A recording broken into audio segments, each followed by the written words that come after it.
สวัสดีทุกคนมื้อนี้สิมาสัมภาษณ์เนาะในงานโดงหมู่ครูของบ้านดักเสียงเนาะมันเป็นจังไดต่อก็เชิญต่อไปรับชมรับฟังได้เด้อตอนทำอิฐก็เริ่มจากผู้บ่าว ว้าว บ่าวคนโสด สบายดี เจ้าสบายดี ชื่อหยัง อยู่ไทย อ่า เนมกอง อายุจักปี สาว23ปี 23ปี โดย สถานะเด้ โสด โสดแจกเจ๊กชื่อเพจนะ เจกสิเป็นบ่อยู่ไทยวัยรุ่นสร้างตัว ก็ถ้าจีบก็กระเซินเนาะคนหาได้พูดไทยวัยรุ่นสร้างตัวเนาะ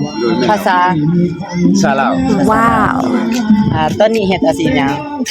เวียกทั่วไปนี่แหละอาชีพกรรมกร รายได้เดือนหนึงเท่าใด ล้านป้ายพุ่นละ ล้านปลายโอ้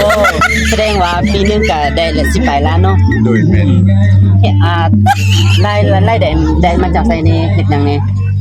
เฮ็ดสวนเฮ็ดเทือนมันมีหลายอย่างแบบว่าเขาก็ทั่วๆนะ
ทำดีภาษาหยัง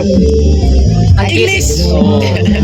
ตอนนี้เฮ็ดเวียกหยัง สอบแป้ง ซ้อมแปลงรายได้เดือนเท่าใด 9 ล้านป้าย ว้าวคือได้หลายแท้ เพื่อเป็นมาสำเร็จเรียนจบแต่สวรรณเขต ว้าวเฮ็ดบ่เฮ็ดตั้งหานอยู่ไสหานอยู่ไส เฮ็ดเรียกน้ำจีนอยู่ตอนนี้ โอ้เฮ็ดตั้งหานแบบว่าเฮ็ดเป็นส่วนตัวบ่ บ่มีเงินสิลงทุนแม่สิตั้งห้าน อ้าวมันเดือน9ล้านเดี๋ยวเอาไปใส่เบิด กำลังทำจ้างกำลังหารายได้อยู่ โอ้คันได้แล้วก็สิตั้งหานเลยเนาะ แม่เนี่ย ซื้อหานสิตั้งได้ได้โอเค แบบ คันผู้ใดเห็นนะหานทำดีเนาะในอนาคตข้างหน้านะเพิ่นสิสร้างหานก็พากอุ่นเพิ่นเด้อแม่นแหละเป็นคนใจดีแหละก็มาอุดหนุนแอนพี่ก็มีเด้อท่านข้าเจ้าเพิ่นมาเป็นพี่ แม่เนี่ย เอาขอบใจ สบายดีผู้บ่าว สบายดี ชื่อจะได้ ซื้อคำอายุ21ปี ปัจจุบันเฮ็ดเวียกอิหยังอยู่ไส ปัจจุบันยังบ่ทันมีเวียกเฮ็ดเทื่อกำลังหาว่าสิขายยาเนาะก็สิปลูกท่อมขายใบท่อม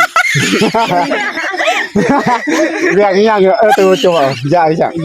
อยากขึ้นเมืองบ่ บ่จะบ้า บ้านนั่น แต่ กัน รุ่นซื้อใดเนาะซื้อเพจคำสวรภาษาอังกฤษ ห่วยอย่าให้รัฐบาลฮู้เด้อว่าเป็นขายยา โอ้เป็นอย่างดอกเป็นธุรกิจส่วนตัว แม่นเฉพาะกล้าเฮ็ดเฉยเนาะ กินแม่น แต่ว่าตอนนี้ค่ำมืดปานนี้เลยพากันไปใช้เดี๋ยวนี้ เดี๋ยวนี้ก็ว่าสิไปลิ้นงานดองงูเนาะหลายเติมอยู่มาลิ้นโคตรม่วนแต่อยากเห็นแบบจริงๆอะเนาะก็มาได้เด้อเซินตอนแรก ผู้คงเจ้าซึ่งอยู่บ้านใดเมืองใดเพิ่นใด อยู่บ้านนักซีเมืองนักจึงแขวงสิโก